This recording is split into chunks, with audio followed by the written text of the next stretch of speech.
का? नमस्कार महाराष्ट्रातील अंशतः अनुदानित शिक्षक बंधू भगिनींनो, आता आपला जीव टांगणीला आहे. कारण की प्रत्येक अधिवेशनाला फक्त आपल्याला आश्वासनशिवाय काहीच मिळत नाही.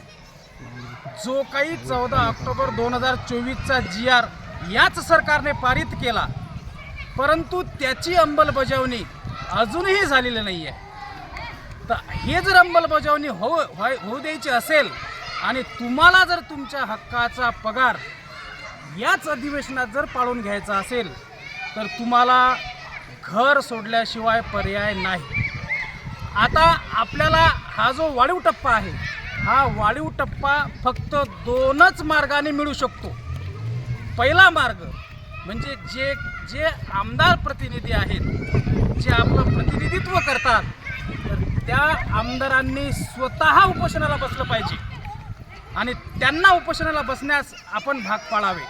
आणि आमदार महोदयांना सुद्धा विनंती आहे, 63,000 कुटुंबाची तुम्हाला विनंती आहे की तुम्ही आमचे प्रतिनिधी आहात. काही आमदार सक्रिय आहेत, पाठपुरावा करत आहेत, पण काही आमदार तर नुसतं झोपेचे सोंग घेत आहेत. यालाही जबाबदार आपणच आहोत, कारण की आपणही त्यांना निवडून दिलेला आहे. म्हणून पहिले सुरुवातीला आमदारांनी उपोषणाला बसणे हे एक महत्त्वाचं आहे. तरच हे सरकार याच अधिवेशनात आपल्याला काहीतरी देईल.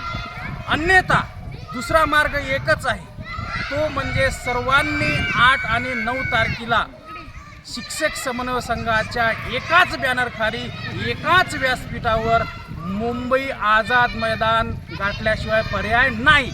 अन्यथा तुम्ही तुमच्या टप्प्याला विसरा. हे त्रिकालबाधित सत्य आहे. फक्त 2च कारणं. एक, आमदार महोदयांना विनंती आहे की तुम्ही स्वतः उपोषणाला बसावं. अन्यथा मला तर वाटते की तूच आहे तुझ्या जीवनाचा शिल्पकार.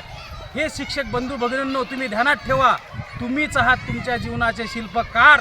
म्हणून जे 5 जूनपासून जे आंदोलन सुरू आहे आणि 18 तारखेपासून जे आंदोलन सुरू आहे ते सर्वांना माहीत आहे. व्यासपीठ एक आहे, बॅनर एक आहे. आता कसली वाट बघता? हे जे काही मिळवलेलं आहे हे अतिशय संघर्षातून मिळवलेलं आहे. अरे त्या मायबापाकडे बघा, त्या आतुरलेल्या लहान लहान लेकरांकडे बघा, त्यांचा तरी विचार करा आणि आता तरी घर सोडा. म्हणून पुन्हा एकदा विनंती, शेवटची विनंती, शेवटची लढाई, आर या पारची लढाई. म्हणून 8 व 9 तारखेला जास्तीत जास्त संख्येने मुंबई येथील आझाद मैदानात आपण सर्वांनी हजर राहावे. जर आपण आलात तरच तुम्हाला वाढीव टप्पा मिळणार. अन्यथा कोणालाही दोष देऊ नका.